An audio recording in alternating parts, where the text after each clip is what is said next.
చంద్రబాబు గారిని అడుగుతున్నాం, బయట మార్కెట్లో నెయ్యి ధర 700 నుంచి 1000 రూపాయల వరకు ఉంది. జగన్మోహన్ రెడ్డి గారి సర్కారు 320 రూపాయలకే నెయ్యి సప్లై చేసే టెండర్కి ఆమోదం తెలిపిందని మీకు తెలుసు.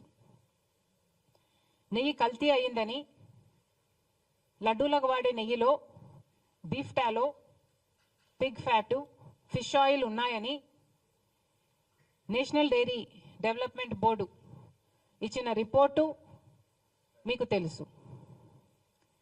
మరి ఇన్ని సాక్ష్యాలు, ఇన్ని ఆధారాలు, ఇన్ని రిపోర్ట్లు మీ దగ్గర పెట్టుకొని కూడా ఏ చర్యలు ఎందుకు లేవు? ఒక పక్కేమో కూటమి సర్కారు ప్రక్షాళన దీక్షలు చేస్తున్నారు, ఇంకో పక్కేమో ఇప్పుడు జగన్మోహన్ రెడ్డి గారు ఆయన ప్రాయశ్చిత దీక్షలట, ఈయన ప్రక్షాళన పూజలట.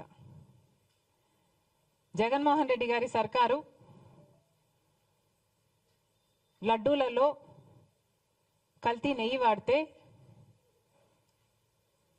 కూటమి సర్కారు అదే లడ్డూలలో మత రాజకీయాలు కలుపుతుంది.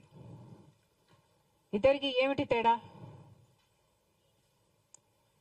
ఇంకో పక్కేమో బీజేపీకి చెందిన కేంద్ర మంత్రులే ఈ లడ్డూల వ్యవహారం మీద మాట్లాడుతూ ఇది హిందూ మతం అంతం చేయడానికి కుట్ర అని మాట్లాడుతున్నారు. ఇది హిందూ మతంపై దాడి అని మాట్లాడుతున్నారు. ఇక్కడ మన పవన్ కళ్యాణ్ గారేమో క్రిస్టియన్లు, ముస్లింలు చర్చుల మీద, మసీదుల మీద ఇదే జరిగితే వాళ్ళు ఊరుకుంటారా, మేము ఎందుకు సహించాలి అన్నట్లు మాట్లాడుతున్నారు.